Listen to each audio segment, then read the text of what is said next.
Quando uma pessoa é violenta com um animal, provavelmente essa pessoa vai ser violenta com pessoas. Todos os serial killers que foram estudados nos Estados Unidos, eles viram que essas pessoas que praticaram crimes horríveis contra pessoas quando adultos, na infância eles já praticavam crimes contra animais. Isso a gente tem que ver como uma bandeira vermelha. E muitos protetores que atuam na linha de frente, resgatando esses animais vítimas de maus tratos, eles acabam desenvolvendo ou a fadiga da compaixão, ou o burnout, ou depressão, ou até doenças físicas mesmo. Então a gente teve casos, por exemplo, de protetores que se suicidaram. A gente só vai melhorar a vida dos animais quando a gente melhorar o comportamento humano.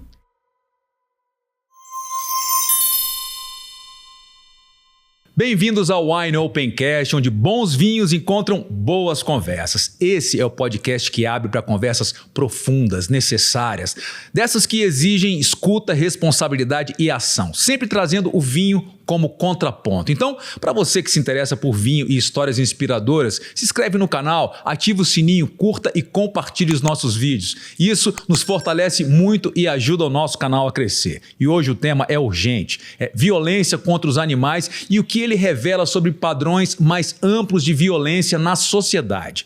Casos de crueldade extrema deixaram de ser exceção e passaram a expor um problema estrutural com impactos que vão muito além do sofrimento animal.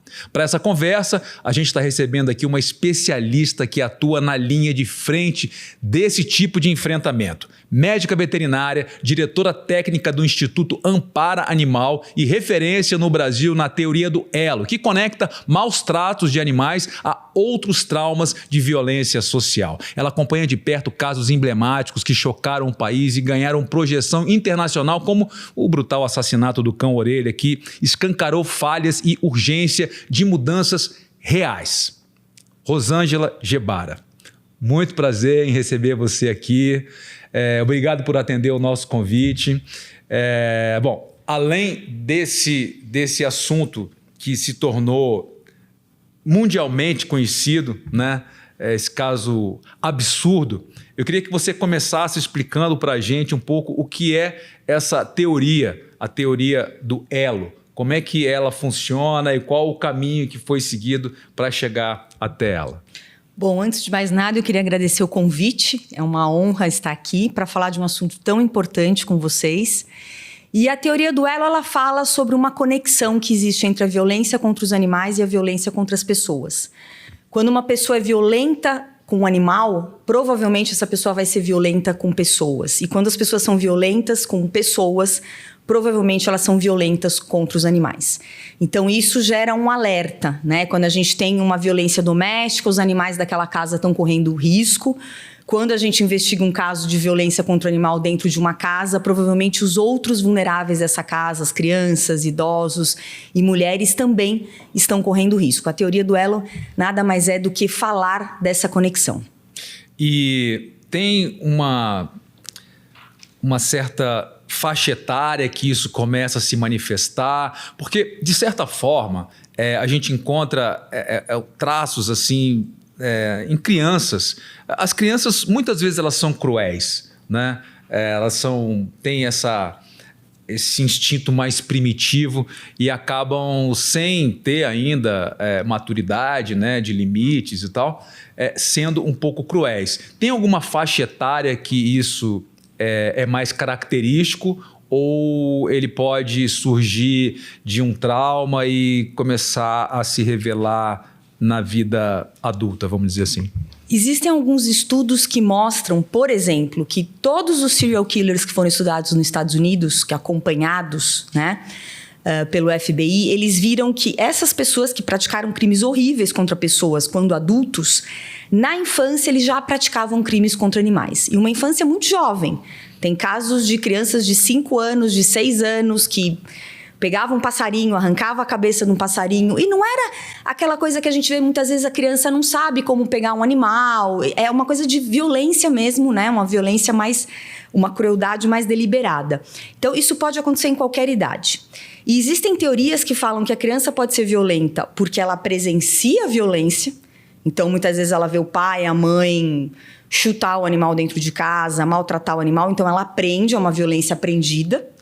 Né? E existe a violência, muitas vezes, o mais triste, crianças que passam por abuso e passam por violência.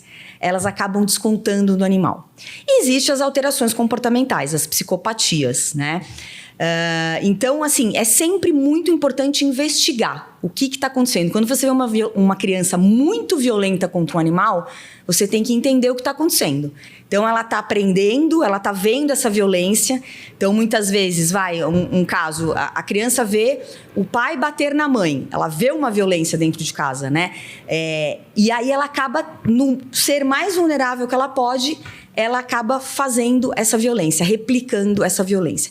Ou ela é vítima da violência e ela acaba descontando nos animais. Então, sempre tem que ser investigado, né? Nunca acontece de forma assim, de graça, que a gente fala. Precisa de uma investigação para saber a causa de uma criança ser muito violenta com os animais. E nós, como pais, como tios, como educadores, temos que ensinar desde criança, né? A criança tem empatia a todas as formas de vida. Agora, aquela criança que não aprende, que se torna e cada vez mais violenta, a gente tem que tentar investigar, até para isso não se tornar depois uma violência contra as pessoas. Agora, eu vou tornar a coisa um pouquinho mais complexa aqui. Porque muitas vezes a gente fala da índole de nascença né, do indivíduo e tal. Porque muitas vezes esse exemplo, vamos dizer assim, uma criança que presencia uma violência doméstica entre os pais, seja ele do pai com a mãe, que talvez seja mais comum, ou da mãe com o pai. Sim. Também. Agressividade, né? Às vezes não física, mas verbal e tudo mais. Muitas vezes ela poderia pegar esse exemplo para não fazer, né? Se ela se sente incomodada, ela fala, poxa, eu não quero repetir aquilo, né? E você acredita que muitas vezes as crianças ou os indivíduos, vamos botar crianças não, vamos botar o indivíduo, né? Ele tem existe algum estudo que tenta esclarecer de alguma forma esse viés? Por que uma pessoa pega um exemplo ruim e não repete, e algumas que pegam esse exemplo ruim e repete, ou não? Eu desconheço um estudo, mas eu acho que tem várias questões que acabam influenciando. Como você falou, isso não é tão... A gente não pode partir de um determinismo, né? Toda criança que presencia violenta vai ser violenta. Tem crianças que é justamente o oposto. Tem crianças que vão desenvolver ansiedade, vão desenvolver depressão, vão ter problemas de relacionamento. Tem crianças que internacionalizam isso, né? Por exemplo, colocam para dentro isso. Mas eu acredito que depende muito do contexto. Quando existem estudos que falam, né, desses serial killers, das pessoas muito violentas, assassinos, nem mesmo assassinos em série, né, mas assassinos, a maioria deles vieram de lares muito caóticos, né, então não tinha um equilíbrio ali.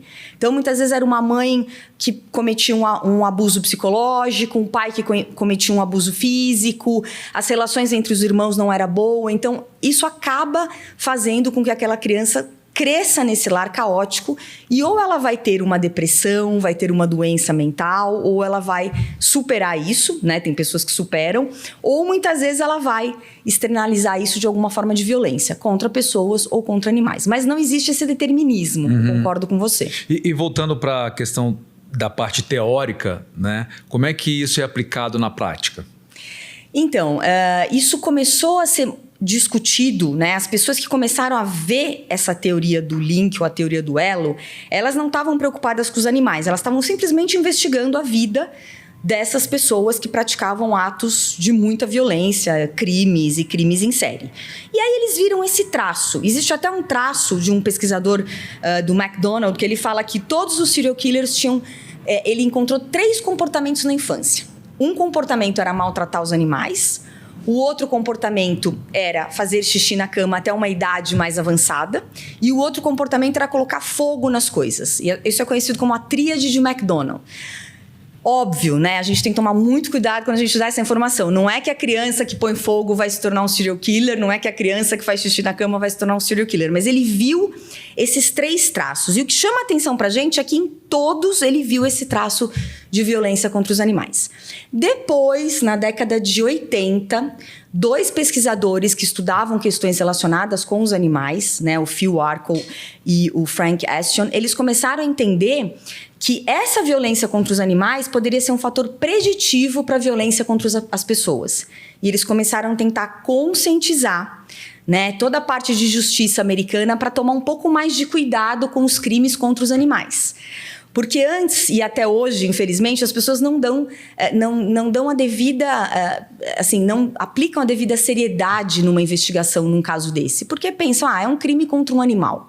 Né? O animal tem um status na sociedade menor que o ser humano. Uhum. Mas esses pesquisadores trouxeram essa questão da teoria do link para dizer, não, isso a gente tem que ver como uma bandeira vermelha, né? Como uma sentinela de um problema de violência ou dentro de uma casa, ou dentro de um bairro, ou dentro de uma comunidade. Quando você tem muita violência contra os animais, por exemplo, num bairro, você tem que investigar se não está tendo violência contra as pessoas e tentar entender quem é o autor daqueles crimes. Então, surgiu para falar um pouco do comportamento humano, hoje a gente usa em prol dos animais, em prol das pessoas. Mais ou menos isso. E esse comportamento violento, a gente sente que ele, de certa forma, ele vem crescendo, infelizmente, né? De forma um pouco desproporcional. Ele sempre existiu, né? Mas talvez pelo advento das redes sociais, da internet, a gente fica sabendo que isso está acontecendo com uma frequência maior do que a gente imaginava. Existe algum tipo de estudo que... será porque tem muita gente no mundo? Porque tem muita desigualdade? Existe algum indicador de algum motivo que isso aconteça? Porque eu acho que isso, pelo menos pelo que a gente vem acompanhando aí, ele não tem classe social, econômica, talvez uma disfunção, um desvio de personalidade de alguma forma que está acontecendo. Existe algum estudo que vem sendo tratado esse tipo fazendo esse tipo de análise? Existem alguns estudos um pouco mais antigos que falavam qual que é o perfil da pessoa que violenta um animal, que abusa um animal. Então, geralmente, pessoas do sexo masculino têm uma prevalência maior, pessoas com pouca escolaridade e pessoas, muitas vezes, que cometem outros crimes. E as áreas onde mais ocorrem esses crimes são áreas de maior vulnerabilidade social e econômica. Tá?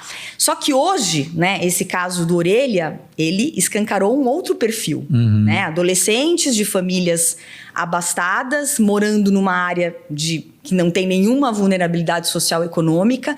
E a gente sabe que existem outros casos, né, de violência. A gente vê com o advento, né, das mídias sociais, da internet. Então, antes você tinha uma pessoa violenta num lugar muito isolado, essa pessoa ela não tinha como se comunicar, mostrar a violência dela, né, expandir, influenciar outras pessoas.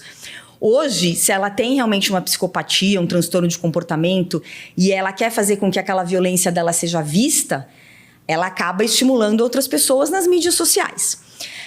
A gente não tem como a gente provar que aumentou o número de casos de violência. Hoje a gente consegue saber mais. A gente tem mecanismos de denúncia, a gente tem delegacias especializadas em recepcionar esse tipo de denúncia, a gente tem as mídias sociais. Então, por um lado, as mídias sociais, o advento delas foi ruim para essa questão, né, de espalhar comportamentos violentos e influenciar pessoas a serem violentas. Por outro lado, a gente consegue conscientizar as pessoas a fazerem denúncia. A gente consegue conscientizar as pessoas a falar, olha, isto é maus tratos, você tem que denunciar. Né? Isso é um caso de violência, você tem que denunciar. Você, como cidadão, presenciou um ato de violência, você tem que ir na delegacia fazer uma denúncia. Então, por um lado, aumentaram as denúncias, a gente consegue ter um dado maior. Hoje as pessoas têm smartphone, elas têm câmera, então você vê uma pessoa abandonando um animal na rua, você vê uma pessoa batendo num animal, você vê uma pessoa jogando um animal da janela, você consegue filmar, você consegue provar e muitas vezes fazer a denúncia. Antigamente a gente não conseguia. Né? Era a nossa palavra, a gente não tinha como tirar uma foto, a gente não tinha como filmar e muitas vezes nem sabia que podia fazer uma denúncia. Então, fica difícil a gente entender se aumentaram os casos de violência ou se aumentaram as denúncias e a informação a respeito delas. Mas a gente sabe que o advento de determinados sites, né, como o Discord e outros sites aí que acabam tentando falar sobre essa violência, né, estimular os jovens a ser violentos, a gente está vendo um problema maior, principalmente entre adolescentes. Curioso, assim, quando você fala sobre pessoas jogando animais pela janela, é algo... Você não joga nada pela janela, quanto mais um animal, né? Como prevenir isso, ou como prever isso, ou como ficar atento a esse tipo? Porque eu acho que hoje em dia a gente tem que ficar atento a tantas coisas, né? E talvez essa seja mais uma preocupação que a gente tenha que ter em relação ao que está acontecendo, porque eu ando muito a pé, enfim, onde eu moro, e a quantidade de pets que existe é uma coisa louca, né? Assim, não só com os dog walkers, né? As pessoas que passeiam com os cachorros, mas também, às vezes, uma pessoa tem 2, 3, 4 animais, né? As coisas vêm crescendo muito em relação aos animais. Então, como é que a gente pode, de alguma forma, né? E como os órgãos competentes trabalham nessa observação? E como é feito essa punição, por exemplo? É um grande desafio, né? Antigamente a gente se preocupava muito com os animais que estavam na rua, em situação de rua, animais abandonados, né? Que são vítimas de atropelamento, de envenenamento, de pessoas que chutam, maltratam. Mas aí você começa a pensar que quase 50% dos lares brasileiros têm pelo menos um cão. E muitas vezes você tem o abandono domiciliar, você tem a violência domiciliar, você tem o abuso domiciliar. A mesma forma que acontece com crianças, né? Você não consegue ver um pai que está maltratando, que está abandonando uma criança dentro de casa, negligenciando, não cuidando. Isso acontece também com cães e gatos. Então, muitas vezes, quem trabalha, né, o Instituto Amparo Animal promove muitos eventos de adoção, promove adoção, e a gente toma muito cuidado na hora que a gente vai doar um animal para uma pessoa. Então, é feito todo um levantamento de onde essa pessoa mora, uma entrevista com essa pessoa. A gente tenta tomar o cuidado para que essa pessoa não adote por impulso. A gente tenta explicar que aquele animal vai durar, um cão, vai em média 15 anos, né, se a pessoa realmente vai ter a responsabilidade, ela tem tempo, ela tem carinho, todos na casa estão de acordo. A gente tenta ao máximo evitar com que pessoas que não têm estrutura psicológica, física, emocional, econômica para ter um animal, tenham um animal, né? Eu acredito que não é todo mundo que tem que ter animal, tá? Eu acho que as pessoas que queiram ter um animal, que façam da melhor maneira possível, né? Uma aquisição consciente, a gente sempre advoga pela adoção, mas assim, você tem que pensar que é uma responsabilidade pro resto da vida, assim como o filho. E a gente vê muito abuso com criança, a gente vê muita negligência com criança e com os animais também. Existe uma lei, né, a Lei Federal 9.605, que é a Lei de Crimes Ambientais, que fala que é crime maltratar, negligenciar, abusar de animais, abandonar animais. Só que para a gente colocar essas pessoas, né, para você ter um inquérito, né, e você condenar essas pessoas, você precisa ter muita prova. E tem muitos casos de abuso. Teve, por exemplo, um psicólogo em Brasília, ele adotou 16 gatos, todos com o mesmo perfil, gatos cinzas rajados. Ele ia nos eventos de adoção, adotava com as protetoras. Depois de 6 meses, ele chegava e falava que o gato tinha morrido. Adotava outro gato. Ia sempre com protetoras diferentes, eventos diferentes de adoção. Feiras de adoções diferentes. Depois foram ver que ele maltratava, abusava, fazia horrores com esses gatos, matava os gatos. E era um psicólogo, né? E esse caso, assim, teve muita notoriedade, ele ficou preso, eu não sei se ele ainda está preso, acredito que sim. Mas, assim, a gente tem muitos problemas, né, de violência. E a gente precisa fazer com que as pessoas que estão próximas, parentes, familiares, vizinhos, vejam isso e tentem denunciar, né, se descobrirem algum ato de violência, mesmo de um animal que está dentro de uma casa. O mundo está ficando louco, Rosângela? Tá ficando louco. muito complicado, muito triste, né? Principalmente pra gente que trabalha com a proteção animal. Como é que fica a sua... Você tem algum tipo de preparação emocional para lidar com isso todos os dias? Porque eu confesso que só da gente estar conversando aqui, a gente já começa a olhar pro mundo, para as pessoas, de uma forma diferente, né? Com mais desconfiança, a gente acaba se fechando mais. Isso não pode provocar uma maneira não saudável, de forma generalizada nas relações sociais? E primeiro eu queria saber se você tem algum tipo de preparação emocional para lidar com esses casos, porque eu acho que para mim é bem sensível, né? É difícil. Eu, como uma boa sagitariana, sou muito otimista. O meu marido é pisciano, eu não posso mostrar para ele as notícias, porque ele é super sensível. E eu, como sagitariana, eu me cerco de pessoas trabalhando numa organização governamental como o Instituto Amparo Animal, cercado de pessoas que, né, são pessoas do bem, que lutam, né, pelo bem-estar animal, pela proteção animal. Quando a gente se cerca de pessoas maravilhosas, a gente começa a pensar mais de uma forma otimista. Não, tem muita gente ruim, mas eu acredito que tem mais gente boa, mais gente do bem. Eu tento me distanciar um pouco. Esse caso da orelha, por exemplo, foi um caso que eu fiquei 3 dias praticamente sem dormir, pensando nisso. Mas a gente tem que se proteger. Muitos protetores acabam tendo problemas de depressão, ansiedade, porque você fica naquele cortisol altíssimo, aquele estresse altíssimo. Muitos desenvolvem um burnout, um esgotamento físico e mental. Muitos desenvolvem fadiga da compaixão. Então você começa a ficar dessensibilizado. Né? Que nem uma pessoa, um médico que vai trabalhar numa guerra, né? Que vai para Gaza trabalhar ali na trincheira. Ele começa a se desensibilizar de tantas tragédias que ele vê. E muitos protetores que atuam na linha de frente, resgatando esses animais vítimas de maus tratos, eles acabam desenvolvendo ou a fadiga da compaixão, ou o burnout, que é esse esgotamento físico e mental, ou depressão, ou até doenças físicas mesmo, somatizando. Né? Então, a gente teve casos, por exemplo, de protetores que se suicidaram. Mas eu já recebi muito apoio psicológico, né? Nas organizações que eu trabalhei, no Instituto Amparo Animal, a gente sempre tem momentos de rodas de conversa, tem um apoio muito grande aos funcionários, né? O departamento de RH dá esse apoio, então é muito importante. Mas eu acho que isso tem a ver um pouco com o meu signo, né? Eu sei que não é todo mundo que acredita nessa coisa de signo, mas eu sempre sou um pouco mais otimista. Se eu não tivesse esse perfil, acho que eu não conseguiria trabalhar com essas questões como eu trabalho há 20, 30 anos. E por que você acha que esse caso, por exemplo, do cão-orelha que teve essa dimensão toda, essa proporção toda, porque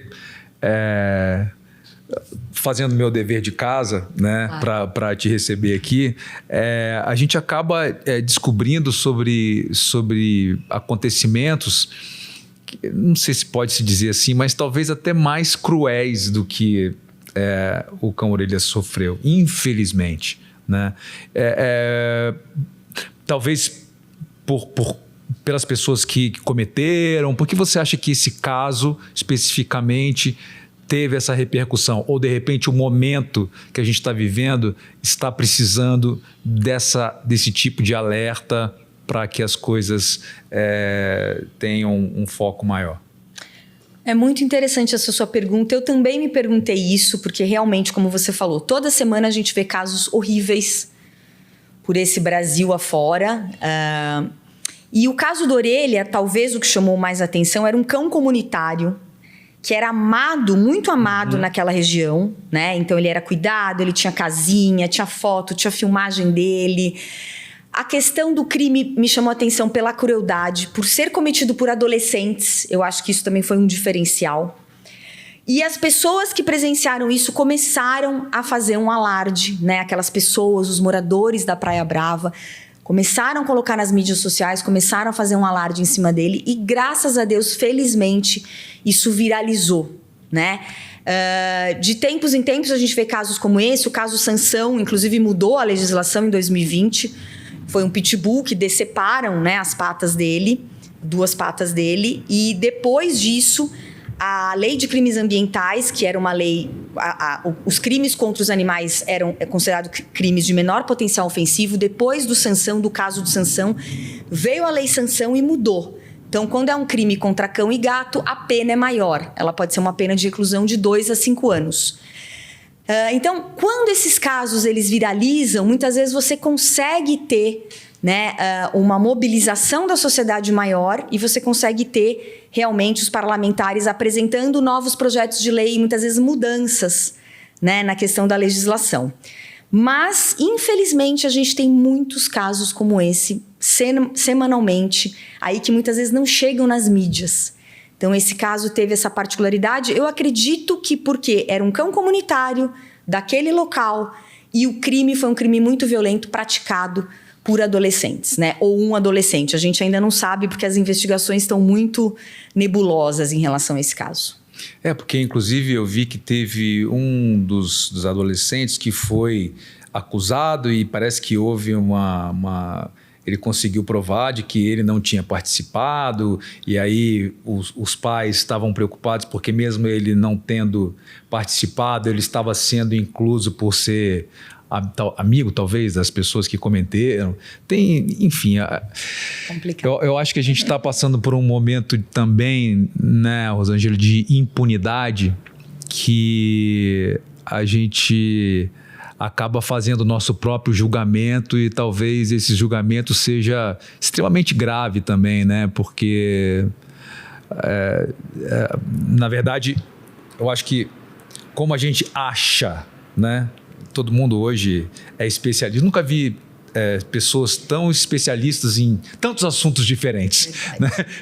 Tem médicos, né, sem serem formados, advogados sem serem formados, juízes, enfim. Tem 1 milhão de pessoas aí que são experts em milhares de assuntos, eu não consigo entender muito bem isso.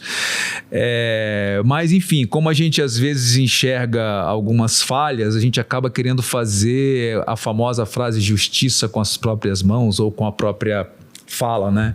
E isso também é uma forma de injustiça também. Né? São 2 extremos, né? Muitas vezes a gente não confia na justiça, então a gente vê que muitos casos acabando em pizza, né? Como as pessoas falam.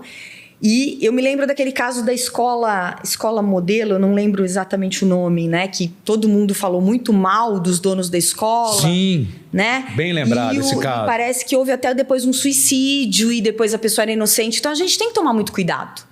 Né? Se a gente tivesse uma justiça em que a gente confiaria plenamente, a gente acabaria não colocando. Mas esse caso tem que ser melhor investigado. Parece que estão tentando levar, né, uma federalização dessa investigação, porque ali as famílias são muito influentes, tinham vídeos, os vídeos sumiram, tinha o porteiro que deu declaração, depois mudou, né, o seu testemunho. Então, esse caso realmente precisa ser investigado por outras instâncias e investigado da melhor maneira possível, né, para a gente não colocar nenhum inocente numa situação delicada e realmente punir os verdadeiros agressores do Orelha. Bom, o nosso podcast é o Wine Opencast, então o vinho faz parte, né, da nossa, do nosso bate-papo. Então é uma forma até também da gente... Rodrigo, vou pedir para você pegar a garrafinha. Eu não coloquei a garrafa aqui porque o vinho precisava dar uma gelada, é um vinho branco que eu trouxe. E o vinho, de certa forma... Obrigado, querido. O vinho, de certa forma, ele dá uma amenizada nessa situação que a gente vive hoje em dia, dessas coisas pesadas, tristes, que a gente vê. E eu acho que, embora muita gente hoje ache o vinho uma bebida alcoólica, que ele é, de fato, só que eu acho que ele é ele tem outras coisas que fazem parte de uma cultura, de uma tradição e de uma maneira de desacelerar, né? De amenizar muita coisa que a gente vive. E você, antes da gente começar, você falou que a sua família tem uma tradição vinícola. Sim. É isso, Rosângela? Meu pai, até hoje, meu querido pai, ele fala que vinho não é bebida, é alimento. Na Europa né? Exatamente. Ele tomava vinho muito jovem, eu não posso nem falar a idade, né? Porque eu acho que é um crime falar isso, mas... Não, mas olha, assim, eu acho que as culturas, elas mudam. Sim. Né? E meu pai, que é argentino, ele fala que em pequeno as crianças, o vinho era servido para as crianças com água com gás, né? Com o sifão que eles falavam e tal. Então isso fazia parte da comunhão, vamos dizer assim, né? Entre as famílias. Mas então sua família tinha essa tradição vinícola em Portugal, se não me engano, você falou isso? Sim, meu pai é do norte de Portugal, do Minho, da cidade de Barcelos. E minha avó, meu avô produziam vinho, produziam azeite, tinham a árvore da cortiça, produziam a própria rolha do vinho. Nossa, que delícia! E era vinho verde. E meu pai conta que eles iam trabalhar no campo, nas plantações, e levavam uma garrafa de água e uma garrafa de vinho. E por isso que meu pai, né, tá vivo até hoje, graças a Deus, 86 anos. Olha! E tenho certeza que graças ao vinho ele tem uma boa saúde, né? Principalmente a parte aí do coração, a parte cardiológica. A gente sabe que o vinho ajuda muito, né, no controle de colesterol e uma série de coisas. E meu pai nunca falou que vinho fosse bebida. Ele sempre falou alimento, ele sempre tomou uma taça de vinho na refeição. E eu acho que vinho é uma coisa muito boa, justamente como você falou, para aliviar, né, todo esse sofrimento aí que a gente... E eu acho que o vinho, ele ensina a gente muitas coisas, né? Eu acho que uma delas é a ter moderação. Sim. Né? Porque o vinho, ele é uma bebida mais contemplativa, ele é uma bebida mais de observação, de sensação, dos aromas, dos sabores, né? É uma bebida que harmoniza muito bem com comida também. Eu acho que esse componente todo é bem interessante. Eu tive a oportunidade de ir até a região da sua família, ao Minho, a região dos vinhos verdes. Obrigada. E todo mundo acha que vinho verde... a cor do vinho é verde, né? O que não tem nada a ver. Tem vinhos brancos, tem vinhos tintos, vinhos frisantes, o que muitas pessoas acham que... Saúde. Saúde. Que vinhos verdes é só vinho frisante e não é. E eu fiz questão de trazer um vinho aqui, não sabia dessa sua tradição familiar com vinho. Eu trouxe um vinho brasileiro da região do Rio Grande do Sul, da vinícola Campestre, que é essa linha deles, uma linha recente, chamada Zanotto, que é uma linha mais premium. Eles é que produzem o vinho mais vendido no Brasil, que é o vinho Pérgola, que é um vinho de mesa, que é muito conhecido, muito vendido também. Então, é um vinho brasileiro. E fazendo já que eu falei de contraponto e tudo, a gente falando dessa situação, você acha que esses casos que vêm acontecendo, eles têm maior incidência aqui no Brasil ou em outras regiões também, como na Europa? Parece que, assim, eu pelo menos percebo, já tive a oportunidade de morar fora e eu acho que as pessoas têm outro tipo de relação com os animais, né? Vamos falar na Europa, já que a gente está falando de Portugal, né? E somos irmãos, né? Existe algum tipo de análise desse tipo de comportamento aqui ou em Portugal ou na Europa, por exemplo? Sim, a cultura influencia muito como a gente lida com os animais. Eu viajei interior de Portugal, interior da Espanha, e eu vi muitos animais presos em corrente, né? Eu vi o próprio gado preso com aquelas argolas, amarrados em correntes muito curtas. Por exemplo, na Espanha, eles utilizam muitos cães na temporada de caça. Termina a temporada de caça, eles abandonam esses cães. Portugal também acontece isso, mas um pouco mais na Espanha. Você tem ali nos países mediterrâneos uma questão, muitas vezes, bastante instrumental do uso do cão, né? E quando você vai para o norte da Europa, né? Você vai nos países nórdicos, você tem uma relação... você quase não vê animais abandonados, você não vê animais sendo utilizados para caça, mas ao mesmo tempo você tem matanças de golfinhos na Ilha Faroe. Então, cada país tem o seu problema, né? E a sua dádiva, a sua questão boa com os animais e a sua questão ruim. Eu acho que a cultura tem muita influência. A gente vê hoje alguns países nórdicos, por exemplo, a Dinamarca, a Suécia, as crianças passam a ter aulas sobre bem-estar animal, sobre a importância dos animais, que os animais são seres sencientes, que eles sofrem, logo nos primeiros anos, né, nas escolas. Então, eles passam a ensinar para as crianças isso. Se você vai adotar um cão na Suécia, na Dinamarca, você faz um curso para ser um bom dono, para ser um bom tutor. Mas, como eu falei, existem outros usos instrumentais de determinadas espécies animais. Eu acho que isso varia muito. Eu já fui para países da África, já fui para países da Ásia. Na Tailândia, toda casa eu vi um galo dentro de uma... Né, eles põem o galo de briga lá. Ter, né, galo de briga é uma coisa cultural. Então, todo mundo tem um galo de briga. E eles promovem, né, as brigas, as rinhas de galo praticamente em toda esquina. Tratam bem desses animais, mas ao mesmo tempo põem esses animais para brigar. Então, é muito difícil a gente comparar os países. Tá? Mas a gente vê que tem países que já investiram numa educação humanitária, uma educação de bem-estar já há algumas décadas e estão colhendo frutos disso. E muitas vezes você tem legislações mais protetivas. Isso dá para você comparar. Tá? Existem países que têm uma legislação muito mais protetiva em relação aos animais, com outros países que têm uma legislação menos protetiva. Então, eu acredito que a Europa é onde a gente tem as melhores legislações em relação à proteção dos animais, não só os animais domésticos, cães e gatos, animais de produção, animais de fazenda, animais silvestres.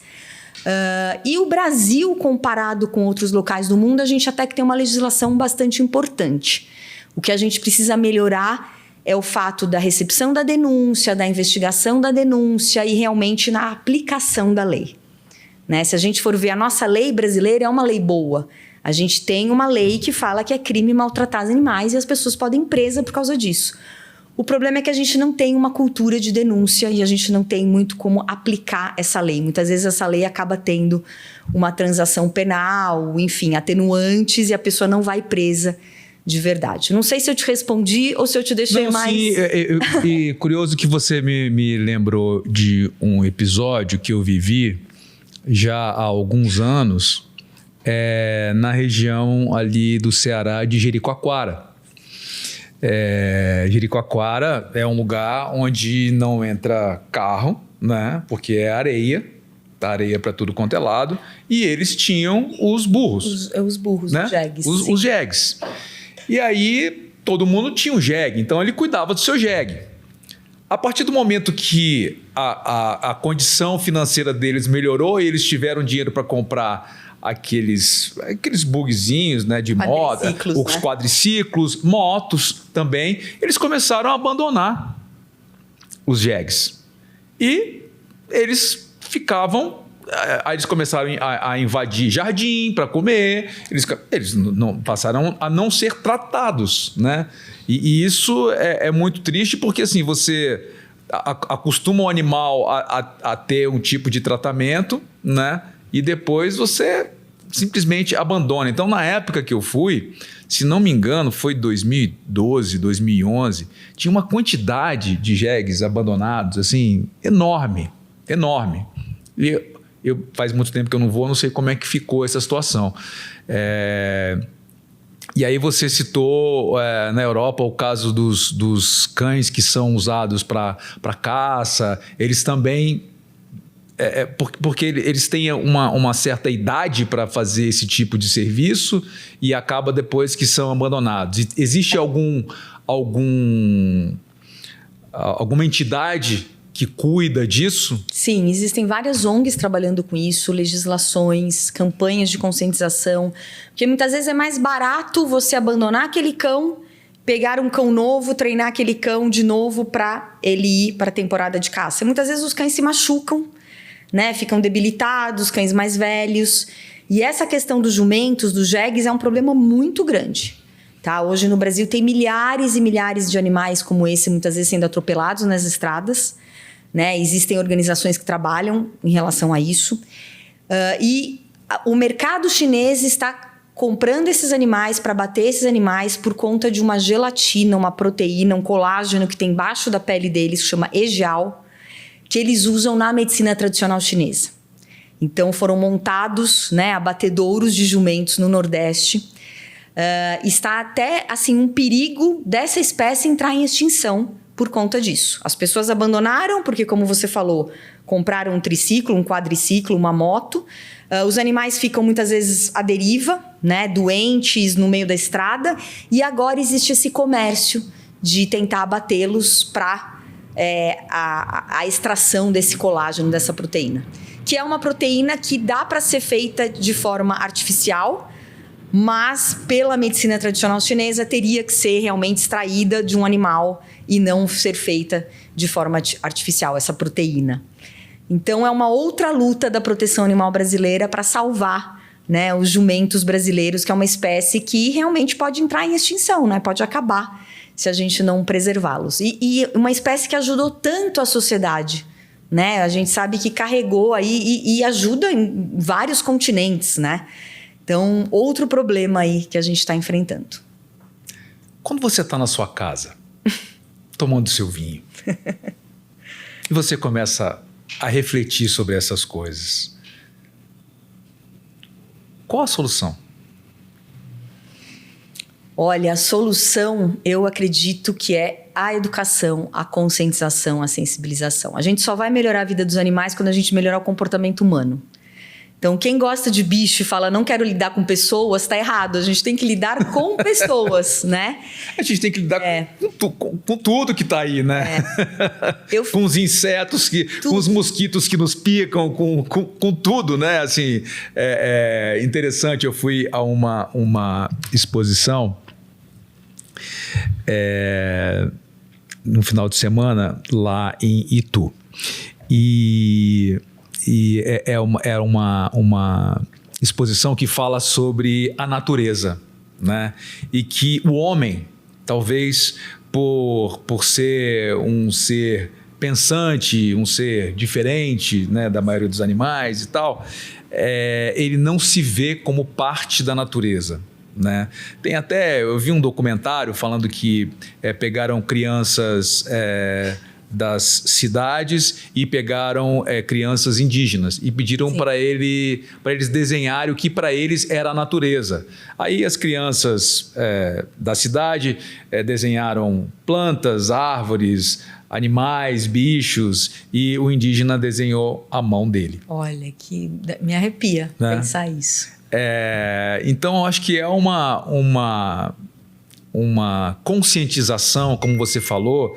Eu acho que tudo passa pela educação, né? Pela conscientização, pela cultura, né? Para que a gente tenha uma harmonia, né? Uma harmonia dentro das coisas, porque no meu trabalho com vinho, eu estudo bastante porque eu acho muito interessante e eu acho que muitas vezes a solução para a nossa sociedade, para a nossa convivência, passa muito pela cultura do vinho. Por quê? Antigamente, para a gente ver a qualidade ou analisar uma vinícola sustentável, era aquelas videiras, né?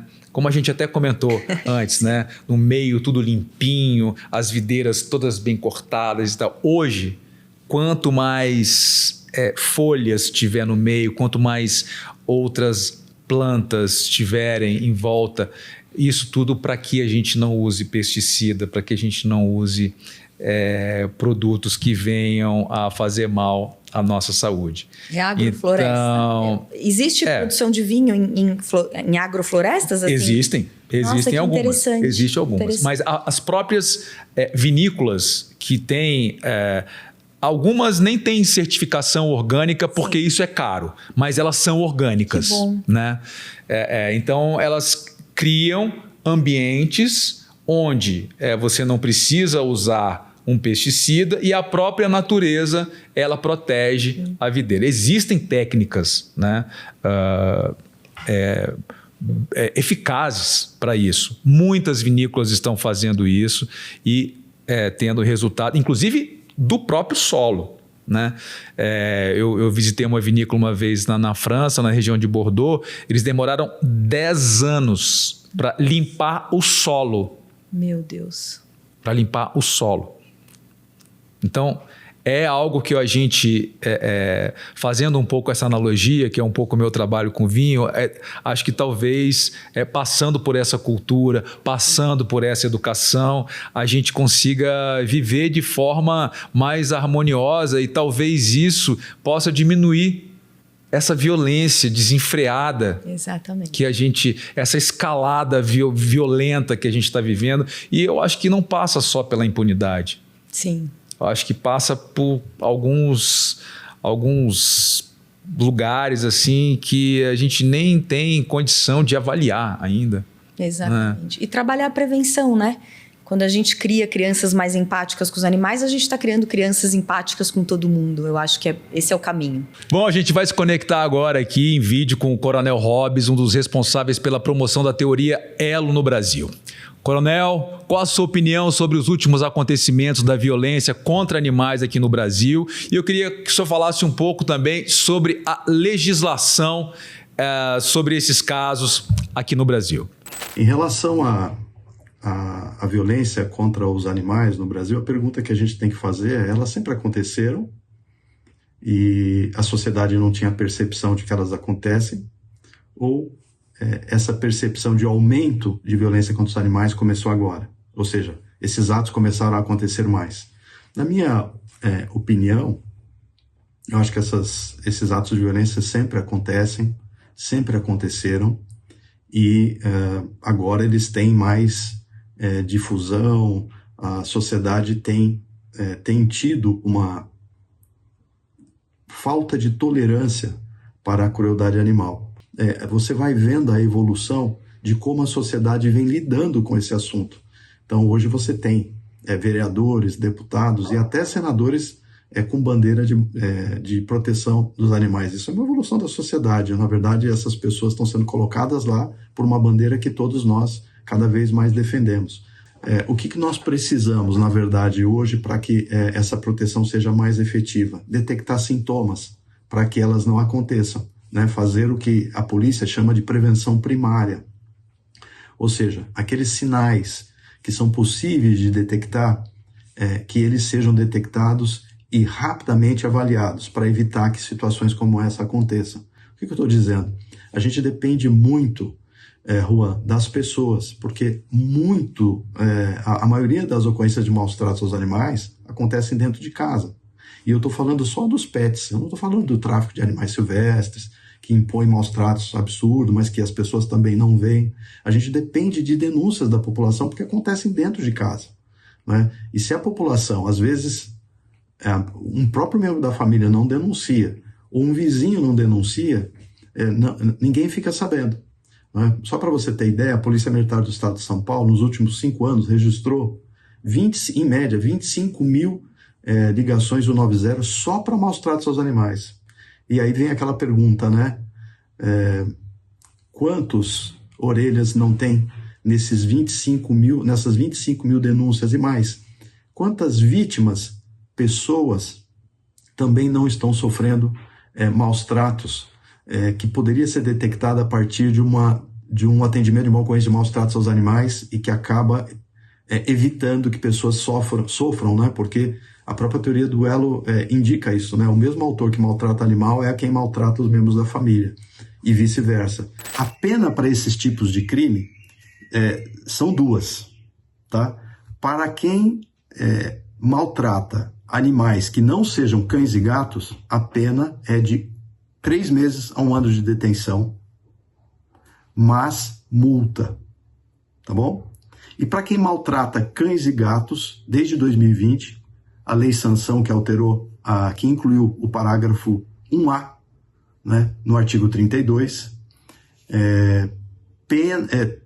atribuiu pena de 2 a 5 anos de reclusão, multa e proibição de guarda do animal maltratado. Essa é a regra hoje. Então, todos os animais que não sejam cães e gatos têm uma pena de detenção de 3 meses a 1 ano. Todos os casos de maus tratos de cães e gatos precisam, têm uma pena de 2 a 5 anos de reclusão, multa, né, e proibição de guarda.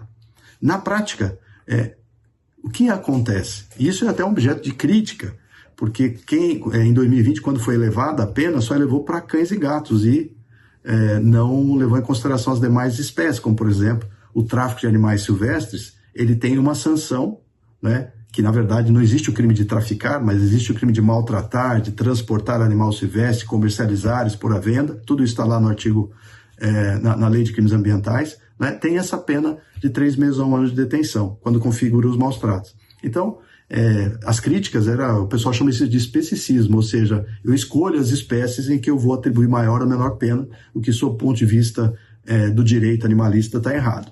Mas, enfim, essa é a visão da norma.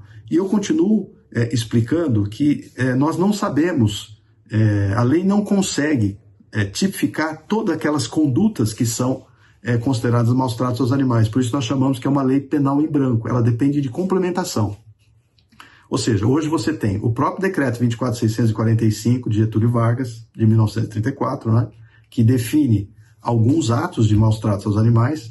Você tem a resolução 236 de 2018 do Conselho Federal de Medicina Veterinária, que também identifica e descreve atos de crueldade.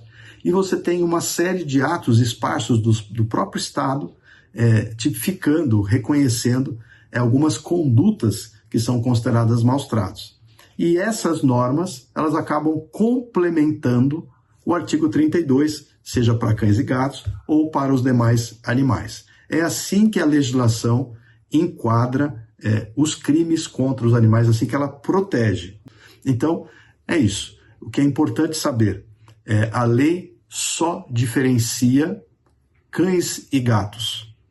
Os demais animais estão na lei com uma pena que acaba sendo englobada pela lei de crime de menor potencial ofensivo. Tá legal? Então essa é a legislação que nós temos no país. Se você for levar em consideração, é uma legislação que tem um arcabouço que permite a punição do infrator, entretanto que precisa a sua dosimetria ser readequada.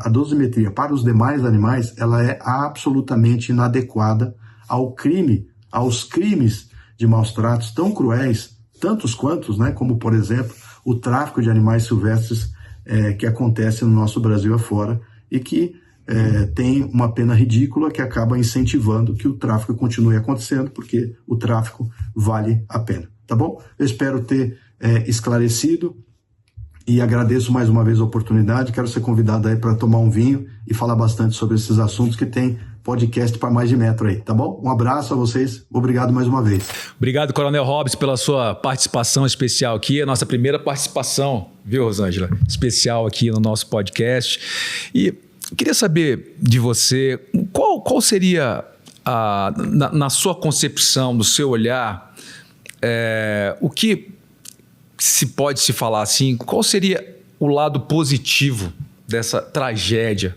que aconteceu com esse cão que era tão querido, e foi assim, as pessoas tiveram a capacidade de cometer uma atrocidade dessas. O que a gente pode tirar de positivo, além da repercussão do caso, para que a gente fique mais atento a esse tipo de atitude das pessoas? Eu acredito que esse caso ter chamado tanta atenção, né, de diversos setores da sociedade, a gente espera um desdobramento disso, em termos legislativos, em termos da Polícia Civil ter mais seriedade na investigação desses casos e mostrar para a sociedade que as vidas, os animais importam, né, que a vida animal importa, e todo maltrato, toda violência contra os animais, ela tem que ser analisada da mesma maneira, com a mesma seriedade com o que a gente faz em relação à violência contra as pessoas. Eu acho que essa é a principal lição e a gente espera que mude alguma coisa em relação à legislação brasileira, principalmente em relação a crimes cometidos por adolescentes, né? Então, a gente talvez tenha uma mudança aí no Estatuto da Criança e do Adolescente, até para ver, né, se é um caso que precisa de tratamento e a gente ter uma mudança real sobre isso. Você falou uma coisa interessante em relação ao adolescente, né? Eu acho que a gente está tendo uma ansiedade de maturidade, né? Os adolescentes estão amadurecendo muito mais cedo do que antes, né? E eu acho importante que isso seja revisto de alguma forma, né? Porque eles acabam sendo, às vezes, vítima, né, de um mais velho para cometer crimes não só contra animais, mas de todas as formas. Então, acho que isso realmente tem que ser analisado com muito cuidado, né? Com muita parcimônia, mas eu sou a favor que isso seja revisto, sim. E eu acho que, para mim, o que fica disso tudo, Rosângela, é que a gente tem que ficar mais atento com qualquer tipo de, vou ser simplista aqui, de maldade. Sim. Né? Até na falta de respeito que a gente vê todos os dias, às vezes na fila do supermercado, você tratando mal alguém que está te servindo. Eu acho que é importante a gente observar que uma pessoa que é capaz de destratar, né, um ser humano de qualquer forma que seja, ou que tenha um comportamento violento em relação a um animal, né, a gente tem que ficar atento, porque amanhã a gente pode ser vítima dessa pessoa de alguma forma. Exatamente, uma sociedade doente, né? A gente tem que tomar muito cuidado agora com internet, mídias sociais, o que os nossos filhos estão vendo, o que eles estão acessando. Estão consumindo, então, essa né? É uma lição importante. Olha, muito obrigado pela sua presença. Foi um prazer enorme recebê-la aqui. Foi um prazer degustar esse Sauvignon Blanc com você. Maravilhoso saber que você tem essa cultura na sua família, essa tradição. Eu sou apaixonado por vinhos. Eu acho que ele nos ensina muito, principalmente a ter essa desaceleração e um olhar diferenciado para as coisas. Então, muito obrigado pela sua presença. Saúde a todos. Saúde. E para você que acompanhou a gente até agora, não esqueça de se inscrever no canal, de ativar o sininho para receber as notificações, curtir, compartilhar, porque aqui é o nosso lugar onde a gente encontra boas conversas através de um bom vinho. Já se inscreveu? É só clicar aí do lado, ó, inscreva-se. Conto com a sua participação aqui e até uma próxima. Saúde.